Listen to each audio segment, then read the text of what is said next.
This video is for internal demonstration purposes only. Cerec scans are normally always taken directly in the patient's mouth.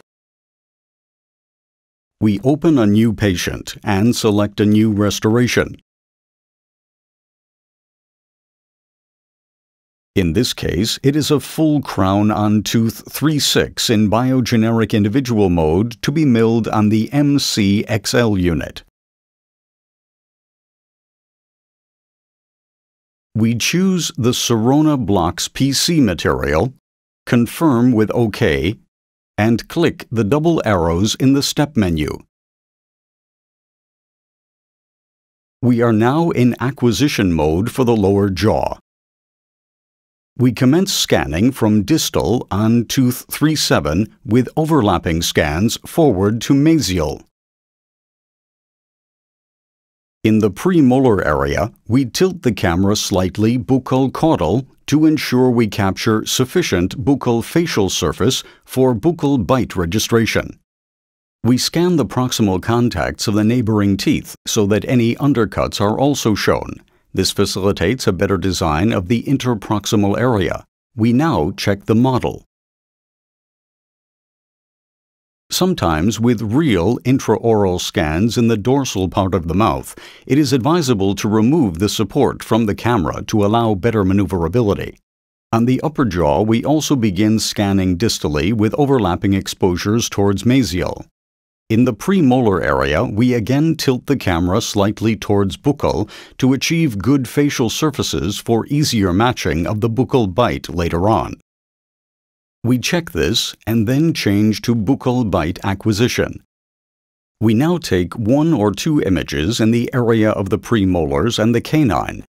When satisfied, click the double arrows to go to the model calculation phase.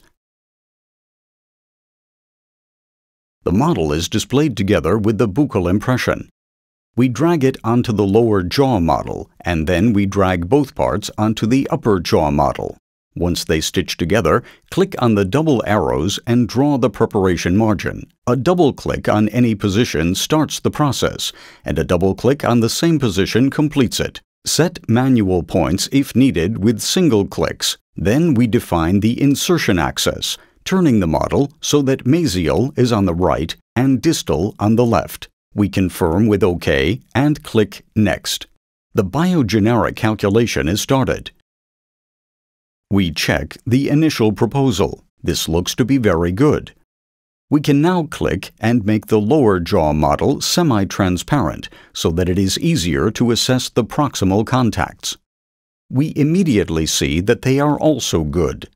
Now we superimpose the upper jaw and see that the restoration could be modified lingually.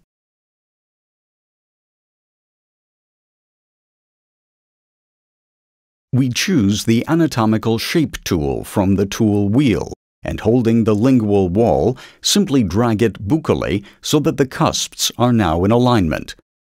We optimize the cusp position, then view the entire restoration together with the semi-transparent upper jaw.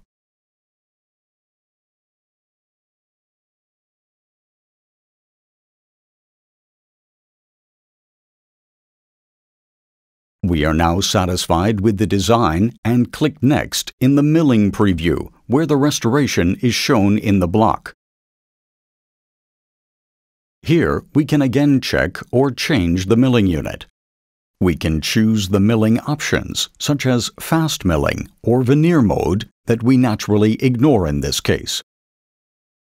We can also vary the block size and ultimately alter the position of the restoration within the block.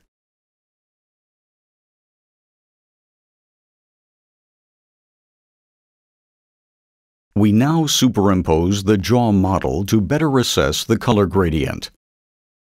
We also have a tool wheel and can rotate the restoration in the block.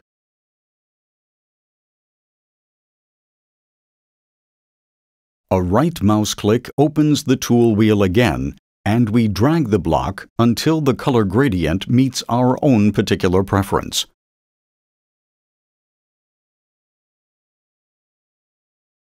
We now start the milling process. The software requests us to put the appropriate block into the milling unit.